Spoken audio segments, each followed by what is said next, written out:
Engagement Award and was admitted to the National Academies of Practice in Veterinary Medicine as a distinguished fellow. In 2022, Ruthanne was named an Outstanding Woman of Color here at the University of Wisconsin-Madison. She's a practicing veterinary medical oncologist and an educator with a passion for teaching, communication skills, and cultural humility.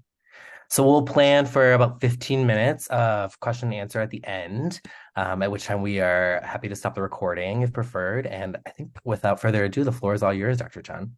Cool. Thank you so much. I am so happy to be here talking with you all tonight, and really thank you. Very grateful that you asked me to do this. I kind of want to take you through my own journey of becoming a veterinarian, becoming a professional, becoming aware and embracing my identity, and really loving who I am and what I stand for. And I want to start with sharing two different perspectives that have been with me now for many years. One comes from my nephew, Stephen. And Stephen is my older brother's oldest child, and he is probably about the same age as all of you. So he graduated from college a couple of years ago. He's taken some gap years. When he was in high school, so that would have been 8-10 years ago, not that long ago when we think about the world today, I was visiting him and his family in Seattle, and we were driving somewhere in the car, and we had a very close family when I was growing up, and I'm still very close with my brothers and their children. And so I was repeating a joke that my father used to love to tell. It is an off-color stereotypical joke, or a joke based on stereotype. And I was raised on that joke, and I thought it was funny.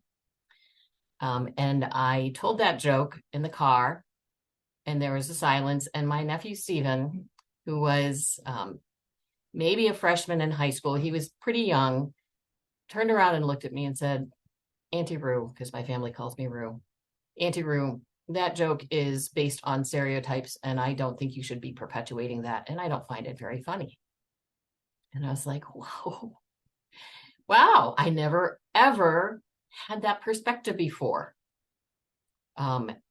My nephew is an amazing person, and I'm so grateful to him for helping me understand how younger generations, because I know my father always thought that was a funny joke. And my father would have been in his late 90s. He died in 2019. But one of his contemporaries is our emeritus dean here in the vet school. And so I've known this emeritus dean also since 1987 when I started vet school. But I've become much more close with him since I've been a faculty member here. And this emeritus dean, he's a white man, born in a small town in Michigan. And as a young 11-year-old child, had his first trip to Washington, D.C.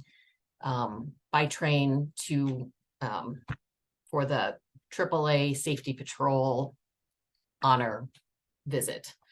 And I think that instilled in him a love of travel. And when he went to school and got his DVM and PhD, he then moved to Kenya and spent a year living in Nairobi doing research during a time when there was very, very strong anti-white sentiment, hugely strong anti-white sentiment in that country. And while he was there, he interacted with some native tribes and actually became an honorary Samburu and speaks the language and was viewed as an elder in that community. And he and I have had many discussions about race and joy and kindness. And his perspective from his generation is, why can't we all just get along? And why do we have to talk about race? Why do we even have to look at that? And I can tell you that he thinks that joke is very funny. The one that my nephew was like, Auntie Rue, that is completely inappropriate. I've never told that joke again, but I had told it to him before.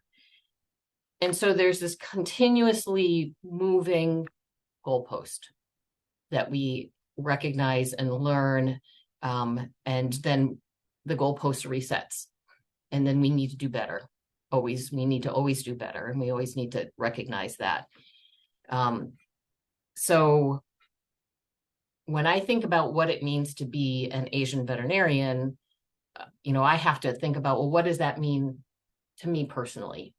Because my story, my perspective is so shaped by my family, my childhood, my mentors, the animals that I had growing up, and what happened with them. And that worldview, as you age and have more experiences, as you mature and have more experiences, it changes. So, as a kid, I grew up in Madison, Wisconsin, a very, very, very white, middle-class suburb. My parents were both physicians at the university. And first generation on my mom's side, my dad was born in Hawaii. And they both had a very, I don't think either one of them felt that they had experienced racism, at least none that they would admit. The only racism that my mother specifically talks about, and she moved from Europe to go to college in the United States, and went to medical school as a foreign national, and believes in her heart she never experienced racism, except when her former boyfriend took her home to meet his parents, and they told him they would disown them if he married her. That she recognized as racism. But otherwise she was like, no, there was sexism. I was definitely not supported as a woman professional in a medical field because I had a husband who was supporting me. So I find that a fascinating perspective. And I think that what we feel and what we recognize as microaggressions, I don't know that she ever recognized that. And I don't know that my dad ever recognized that. Certainly my brothers and I felt it. And what my mom would say if we came home and said, they're making funny eyes at me or they're calling me names or whatever, her response was always, you need to educate them. And quite honestly, you are Chinese. And so don't be upset about that because that's who you are. Which isn't always easy when social media is, and not social media, but society is not necessarily supporting you in a positive view of what it means to be Asian. So that's changed. Those stereotypes are still out there, but how Asians are portrayed in television shows and the movies, it's come a very, very long way. And certainly in books and everything else, it's a different world. So that's great. The goalpost has moved, needs to keep moving. So my view of who I was and what my responsibility was I was not very comfortable being Chinese, didn't like Chinese food because I wasn't comfortable with being Chinese. Did not have really any Chinese friends growing up because lived in a very white area. And just sort of focused on, well, I'm going to do what I like. And I was very privileged and able to do what I like to do. So I grew up with a lot of different animals, and that was my focus. And maybe that's what kept me happy, and certainly helped me want to be a veterinarian.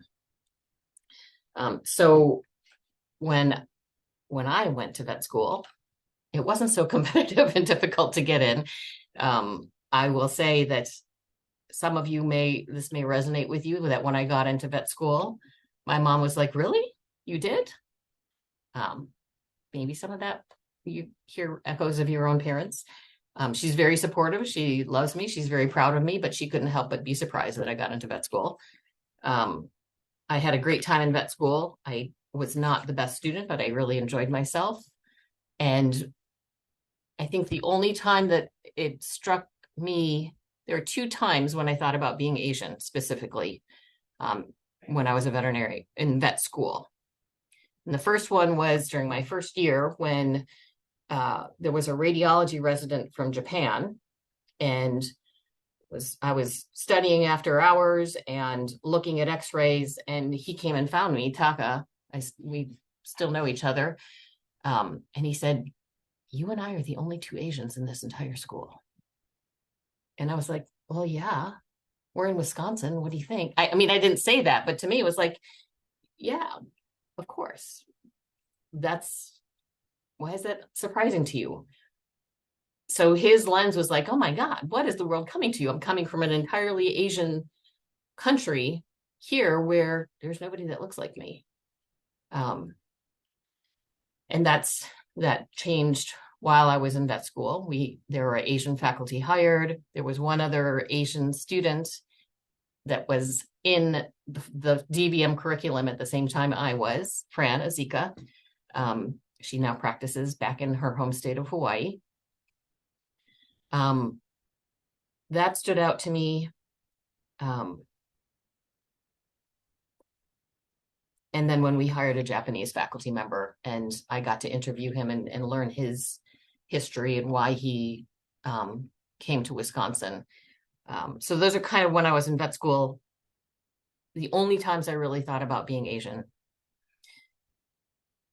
As somebody who loved the academic setting and really enjoyed clinical medicine, I ended up doing an internship, and I got accepted at Cornell. And my mother says, "Really? Are you sure they didn't make a mistake?" When I told her where I matched. Bless her heart. And I went and did my internship at Cornell. Cornell is a lot like Madison in that it's probably more, I'm going to use maybe an outdated term, more kind of has more of a 60s vibe than Madison does.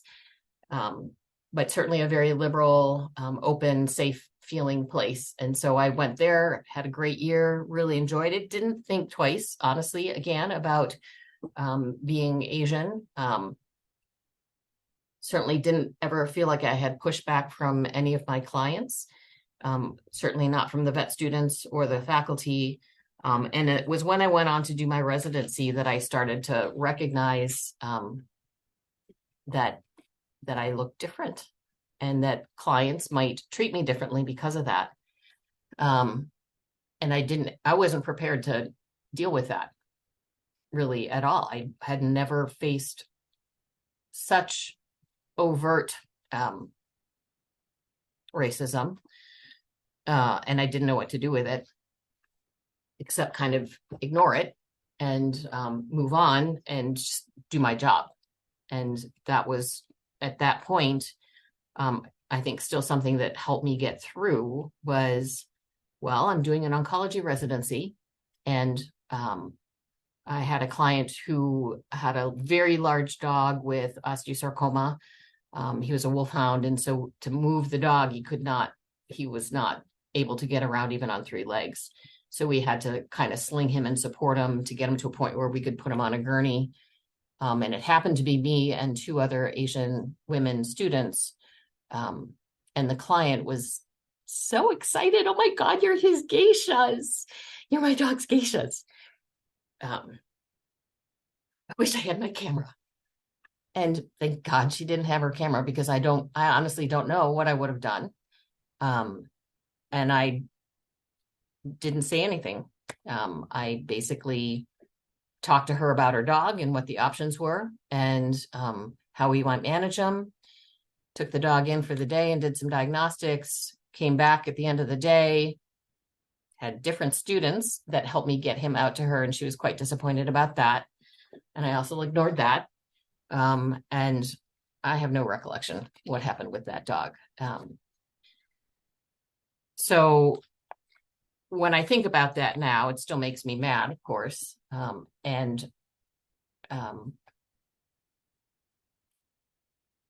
only thing that I can think to respond to her now is, with my current self, is to say, I'm not a geisha.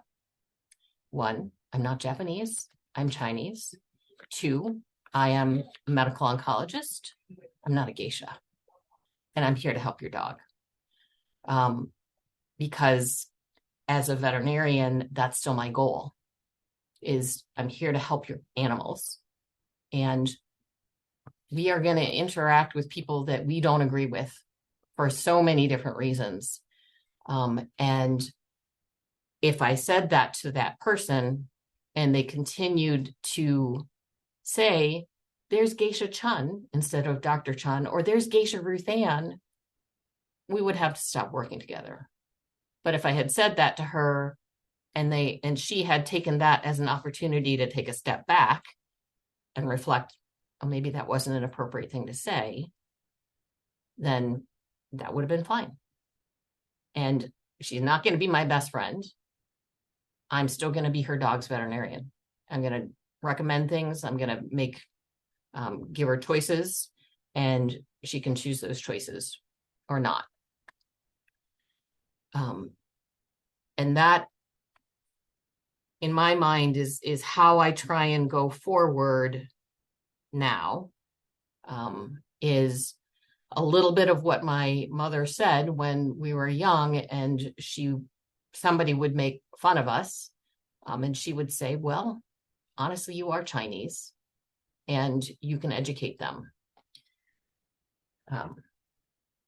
That same cousin, or that same nephew who years ago told me that was an inappropriate joke. We've had ongoing conversations about race and understanding and being allies to others and standing up for ourselves. And his perspective on what my mother still to this day says, she's 94 now, is, well, Nana is Chinese. She was born in China. And for her to say, yeah, I'm Chinese, that's where I come from, is okay. That's her reality. Our reality is, you know what? I actually consider myself to be American. I wish I spoke Chinese. I don't. Racially, I am Chinese. And that's what I am. So now, flashing forward to finishing my internship, finishing my residency, dealing with students who quite openly said, there's a Klan rally that I want to get to around 5:00, and I need to go. Can I leave now? And they weren't going to protest. They are intersecting in this was when I was a resident, not here at Wisconsin. I practiced for 8 years at Kansas State, and loved it there.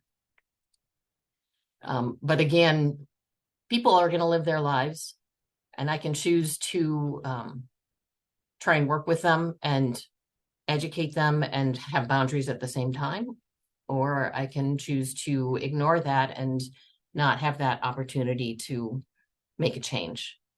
And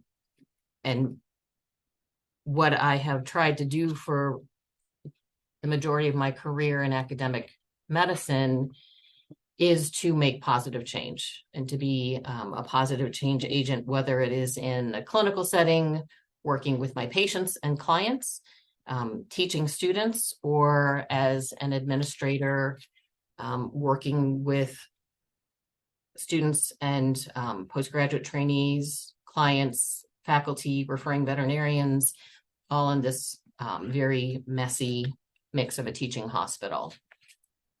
And so how do you do that? How do you, it's a bit of a rhetorical question. We're not at the question and answer period quite yet. For me as an Asian woman in a position of administrative power, having titles, being an associate dean, being a clinical professor, I can lead by example. Keegan shared that I teach communication skills, and I believe in everybody having cultural humility, and I try and model that. So if somebody comes in and they are offensive to me, well, why are they offensive to me? And what is it about them in their world that is bringing them to intersect with my world?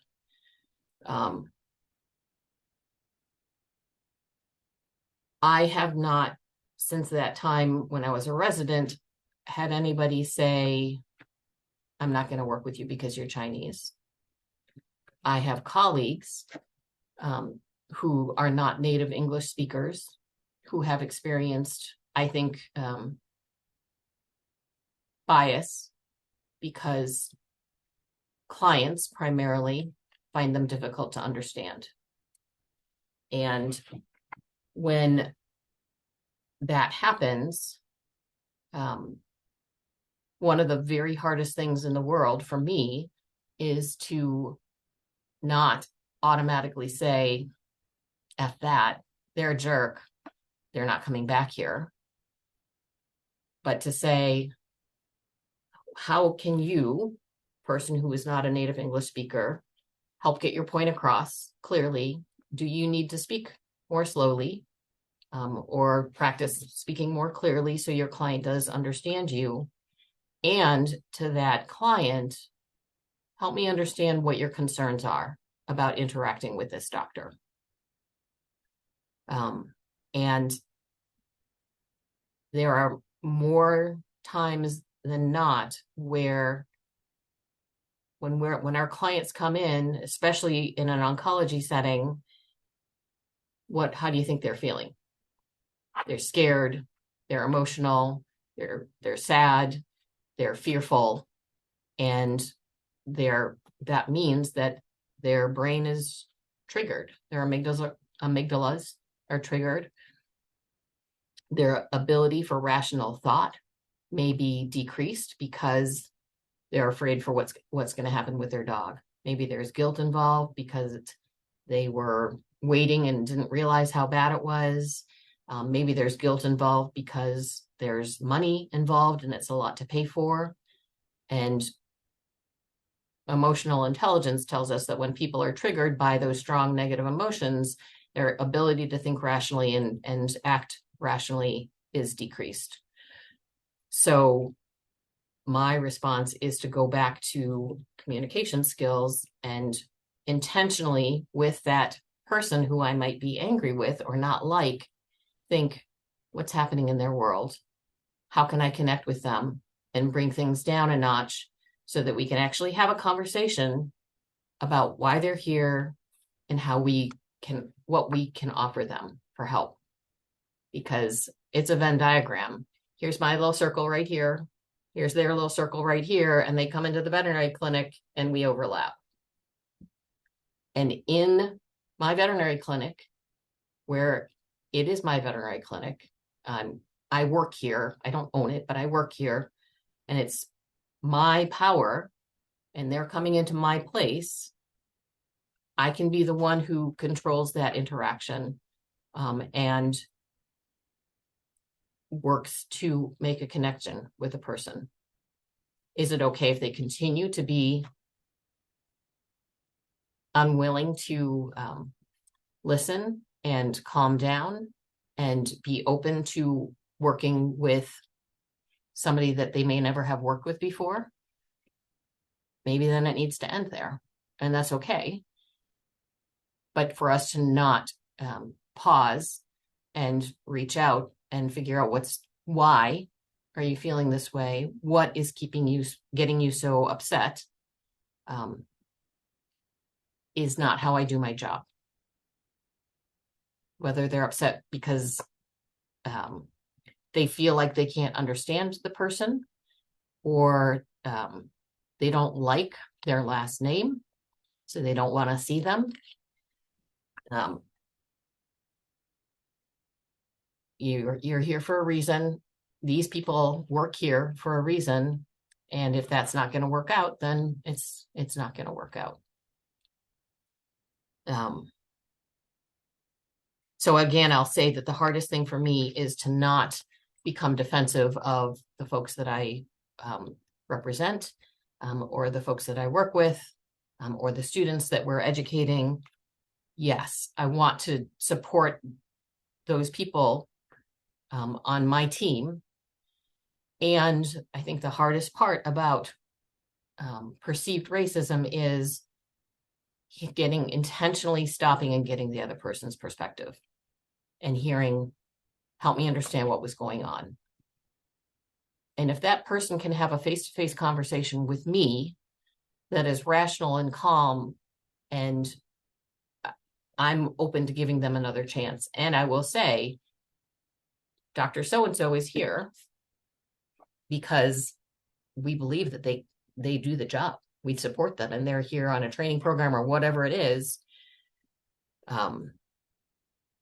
And they're going to work with you because we believe in them and we work together as a team.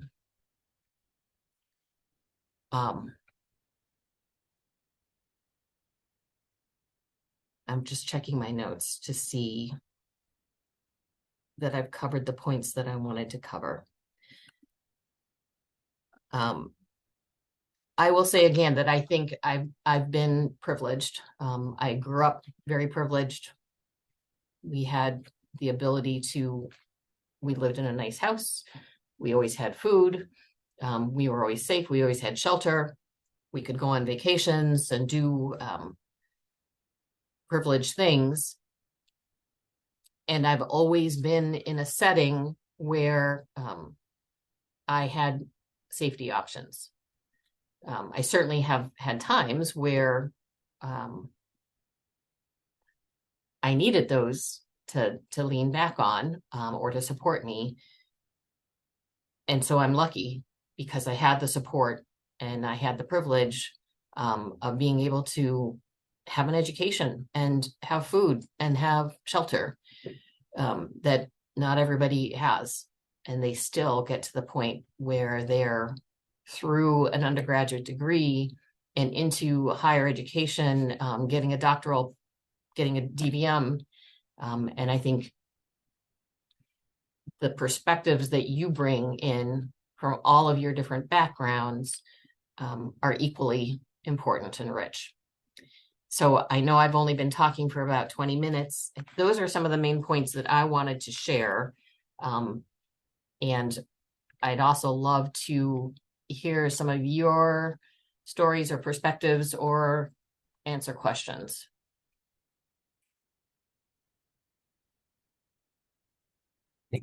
Excuse me. Thank you so much, Dr. Chun. We really, really appreciate that. Especially, sitting with us and being so vulnerable and personable and sharing your experiences. I know that is all very much appreciated. If people have questions, they can absolutely put them in the chat, unmute themselves, or if you want to raise your little Zoom hand, that works too, I think. Whatever is most feasible, but it sounds like you're certainly open to questions and discussion, Dr. Chun. I am. While people are thinking of questions, or if you want to add them into the chat, the other thing that I'll say is now, as having been in academics for a long time and seeing how hard AAVMC has been working for decades to increase the pipeline, to open up the pipeline, I know in where we are in Madison, I'm really amazed at how many specifically Asian students we have. I think there's, again, that goalpost needs to keep moving because there are certainly other races that are way underrepresented, and we need to change that. And every year, every generation, the the generations look up and say, you guys aren't doing enough. You're not working hard enough. Things aren't changing fast enough. And we're always working, and change is so slow. I think that's one of the hardest things when you're looking at a point in time thinking this isn't enough. We're still underrepresented.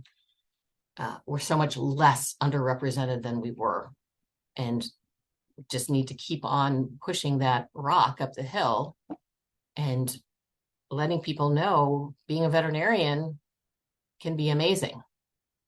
And that's, of course, the other thing we all need to work on is being happy veterinarians and being resilient veterinarians and being veterinarians that can draw boundaries without feeling like everybody's a jerk, right? Because people aren't jerks. Everybody's got their own lenses that they're coming to this place with.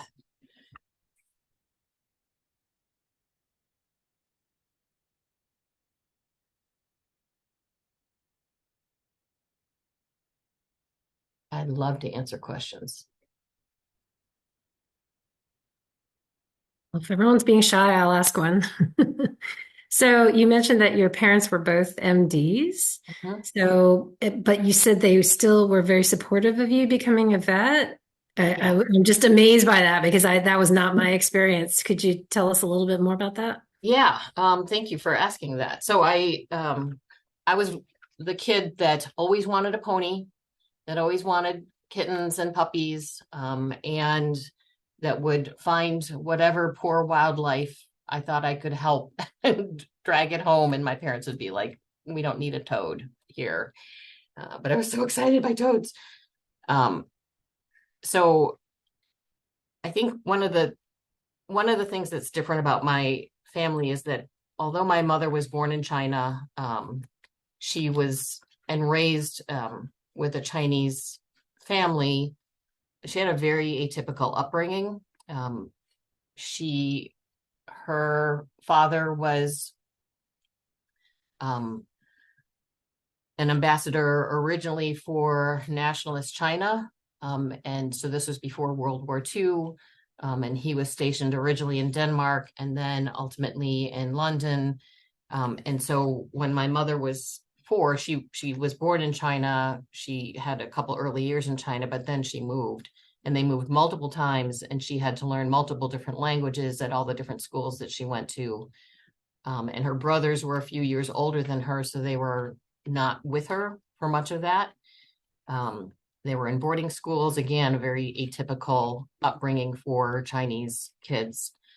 And then by the time my mother was 18, she left her parents and moved to the United States and never lived with them again. So her parents did not want her to go to college. Her grandparents wanted her to go to college and go to medical school, but her mother was not excited about that. So her mother was more typical. But my mother was able to break free from that and was I think a trailblazer in terms of being an immigrant Chinese woman on her own, going through college and medical school, and just working summers and going to summer school. So she was quite independent. And when she met my father, who was finishing, they were both at Columbia, New York, finishing their fellowships in hers pediatric oncology, his in pediatric neurology. And they got married and moved to Madison, Wisconsin. Can I say that anymore? Madison, Wisconsin, where they made a home with each other, away from his family in Hawaii, away from her family, by then on the East Coast. So my parents had a very different upbringing. Certainly World War II was in the middle of that, and that impacted kind of their values as well. My older brother is a neurologist, and My younger brother is not in the medical field at all. And as I was going through undergrad and changing my major multiple times because I didn't really know what I wanted to do, my father kept on saying, you should go to vet school. Wisconsin just built a veterinary school right here in Madison. You should go to vet school. And I wasn't confident in my ability to get through vet school or take the prereqs. But I passed chemistry. And so then I figured, well, maybe I can go to vet school. So my parents were supportive of me doing that. They were excited about that. I will say that my mother would tell me often, as she worked in UW Health just down the street, that I have a resident right now, and he's a veterinarian, but he went back to medical school and now he's becoming a pediatrician. And she still tells me that being an animal doctor is like a lot like being a pediatrician. But they, I think, recognized that I loved animals and supported that. Dana, you have your hand up. Hi, yes, I do. So you mentioned earlier that I'm not sure if I recall when you attended and graduated vet school, but you mentioned earlier that it was easier to get in. I was wondering what you meant by that and how that has changed in recent times.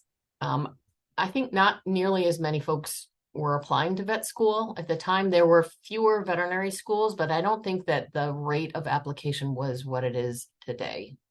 And so I guess that's why I think that it was probably easier to get in than it currently is. And now the expectations in this digital world too are you have so much more experience. You have more opportunity to have experience than I think I did when I was applying. Does that answer your question? Yeah. What does the UW vet class look like now? I stayed away from being Chinese when I was growing up. Do you think you would be where you are if your class was like today's class? Well, would your life be any different? So that's a great question. I do not have at my fingertips, and Keegan, I don't know if you do or not. I would say that our class size is 97, and we have in any of the given classes probably 6 to 10 folks that are Asian in each of the 4 classes. That seem right, Keegan?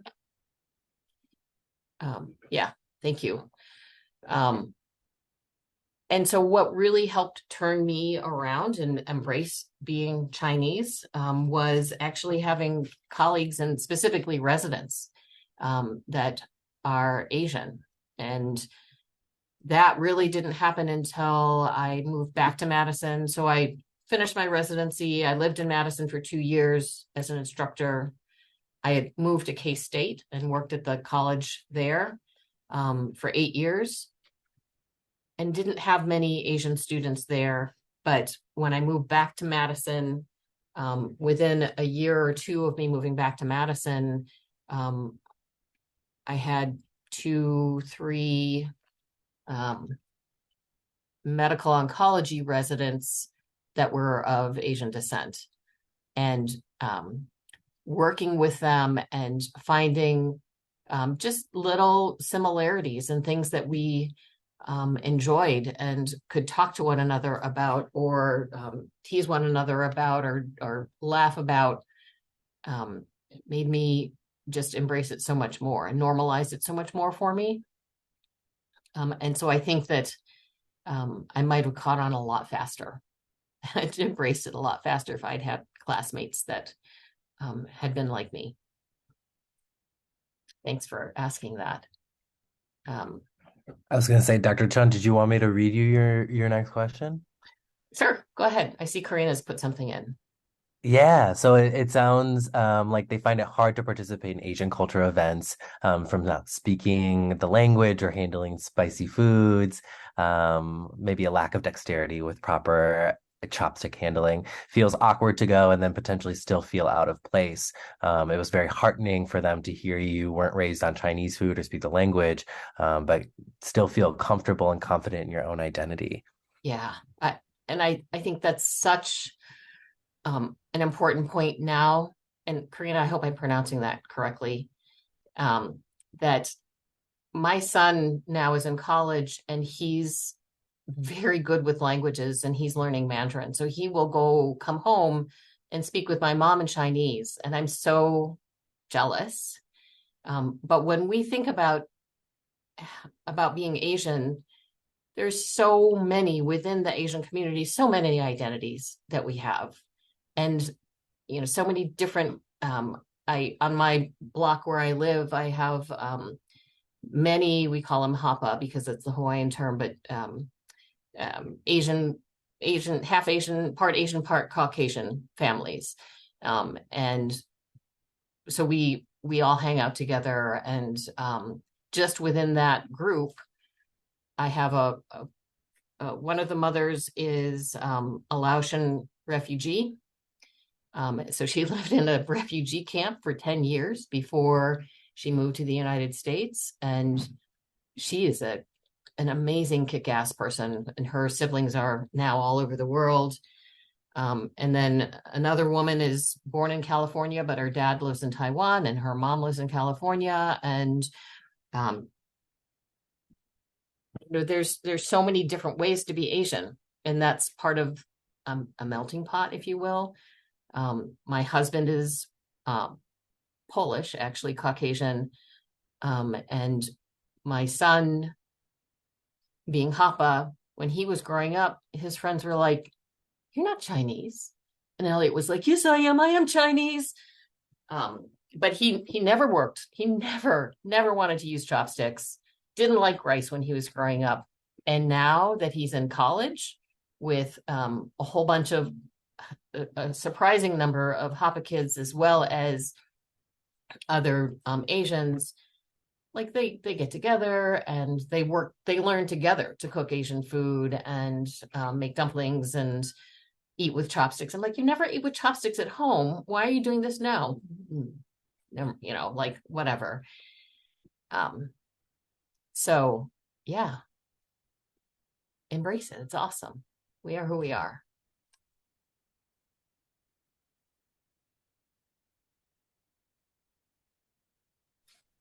I have a question.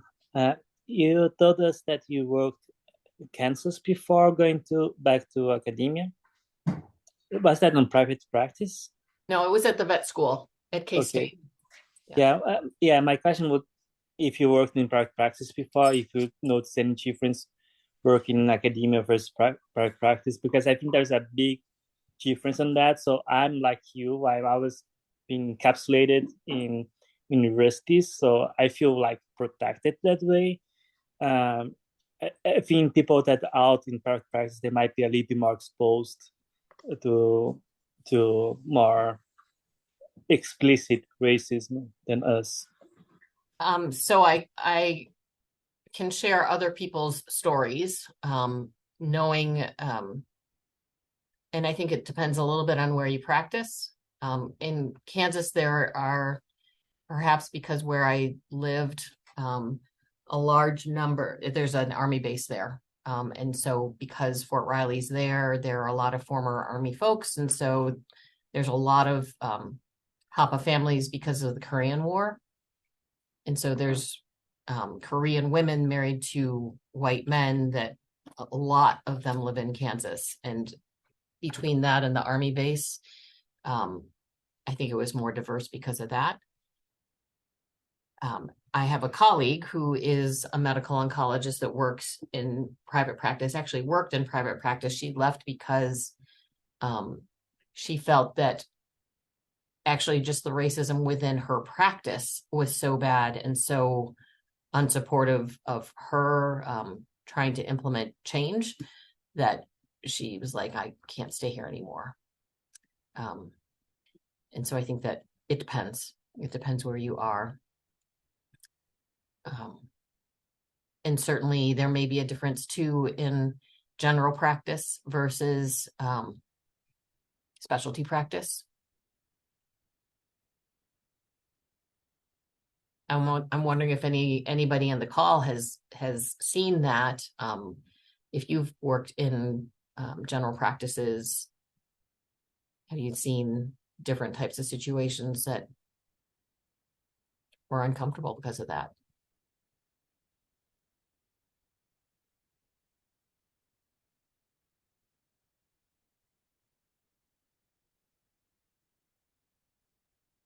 I'm sorry, are we giving examples of just like racism in GP like generally? Um, I think either, yes, whether it's anti-Asian or experiencing racism in a general practice setting. Yeah, I think probably all of us have like experienced a little bit of like a sprinkle of microaggressions here and there. Um, there's like a handful that stand out to me. I could maybe like talk about a few. And I also just want to start off by like saying that I like really appreciate you guys talking and providing a space to talk about this stuff, because I feel like in your professional life, or at least for me in my professional life while working, it seems like we're seen if we like speak out and talk about or try to make certain microaggressions a teaching moment. It kind of seems like people then label you um, as being like annoying or being too outspoken about things like race. But I've definitely, I remember the last microaggression that I remember when working in GP a few years ago was when it was my job, because I was like the newbie, to order everyone's lunch because everyone had to stay for lunch that day. And I had suggested Asian food, and two people actually said that MSG gave them headaches, which is fine because there are some people who actually are sensitive to MSG, but this one person who was saying it while she was eating hot Cheetos, which I thought which I thought was pretty funny, because I'm like, oh, I didn't say this, but I was like, well, no offense, but I see you eating junk food all the time, and there's just as much or more MSG in like American snacks as there is in Asian food. What was their response? So I didn't actually I didn't have the courage to say that in person, but that was what I thought. Yeah. Yeah. And that, I think that's such a great example of what still needs to change in our culture, right? The acceptance of, it's not white shaming. You're born white. I'm sorry. That's just how it is for you. It's too bad. And I'm born Asian, and this is my reality. And have people not be like feeling attacked if you're trying to give feedback about something like that. I think that's one of the pieces that I think is actually changing in some areas faster than others. But that's a big goal still. You haven't hit that one very well. Mm-hmm. Thank you for sharing that. That is similar to what my friend in who was in private specialty practice, she experienced just a blatant, it was a macroaggression. It wasn't a microaggression. It was one of her techs calling her, in a different part of the clinic to tell her something, and talking like in a really fobby voice, like a fresh off the boat accent, to my friend who's Korean, born in America, like speaks perfect English. And my friend was like, this is a problem. And the practice was like, you need to go apologize to her because she felt so bad after you said something to her. Oh my God. We got a lot of work to do. A lot of work to do. Yeah. Dr. Chun, I have a question, and unless anyone else is eager to ask one right now. So you talked a lot about like this pause and using humility and kind of compassion to take ownership of the situation and really understand where people are coming from. So as you kind of like you mentioned, impart your wisdom, particularly on Asian veterinary students like myself or residents who might identify as Asian or Asian American.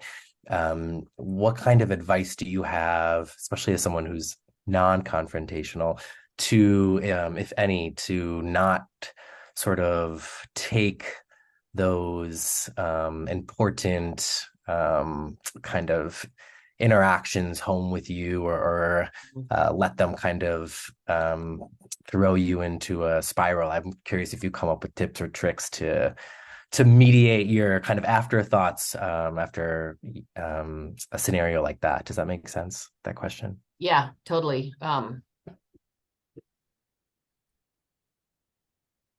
So I'll give a couple, like 2 or 3 different examples. One, recently I was at the St. Louis Arch, and I was there with a couple friends. And any of you that have ever been there, it's a big tourist thing. And there were several other Asian people walking around, and I was with 2 white people. And we were looking at something, and one of the docents came up to me, and I was just walking around looking, and he said, "Oh, hello, where are you from? Like, where are you from?" I looked at him like, "I'm from Wisconsin." And my friends were just like outraged and so mad. And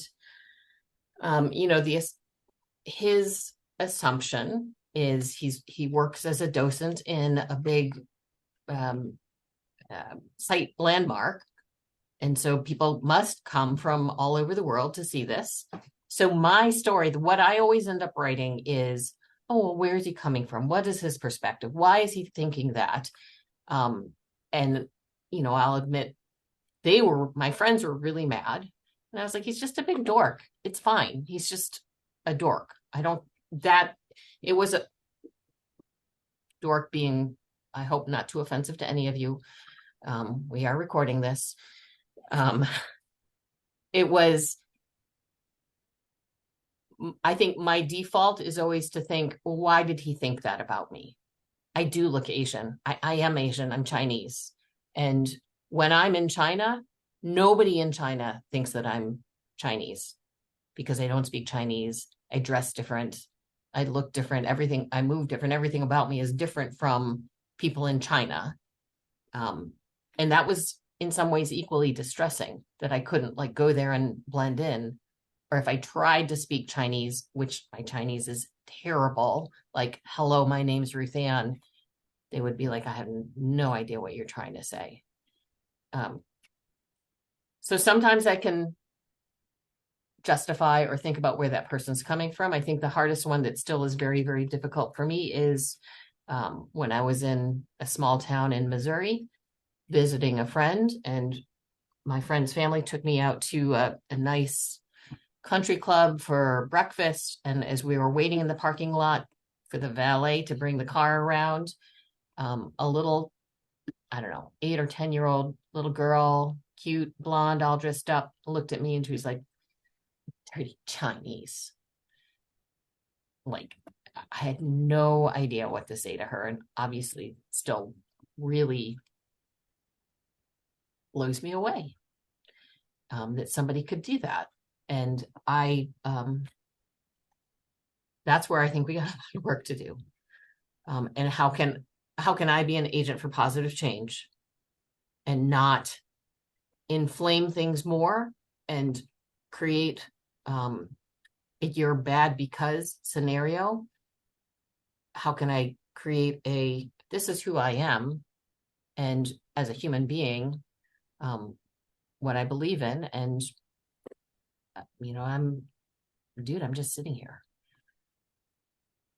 So that's, I think, the only way that I can try and work through that is to say, rather than giving up and thinking, God, everybody's a jerk, knowing that, boy, people are people, and everybody's got their own world that they're walking through and living through and experiencing. And I'm sure that child had plenty of conditioning in her home environment that made her say that. And if I can have positive interactions with people, with adults, or maybe their children, if they come into my clinic or on the street or wherever, then we're going to move that needle a little bit more.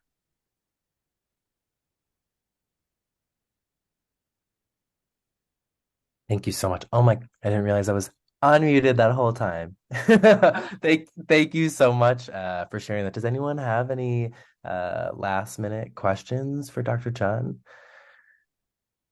While we have the second, I have to say, thank you so much, everyone, for joining us, and especially for you, Dr. Chun, and making this, like someone mentioned, such a brave and intentional space to kind of share these experiences. I think it's so important. And if that's how y'all feel as well, please do let us know so we can do this again in the future and continue to have these conversations. Dr. Chun, if people have more questions, perhaps I could share them with you or your contact information in the future. Yep, for sure. Absolutely. Cool. I'd be happy to. Thanks so much for having me. I really appreciate being able to share my story with you all. Seriously, our pleasure. Does anyone else have any other remarks before we all carry on with our evening?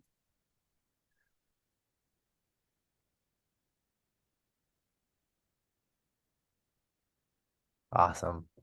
Cool. Well, thank you so much again, especially you, Dr. Chun, for joining us and sharing your experiences. We really appreciate it. Lots of thank yous in the chat. Make sure you appreciate each one. Thank you. And fun to see some folks from UW here too. So thank you. Awesome. Take care, everyone.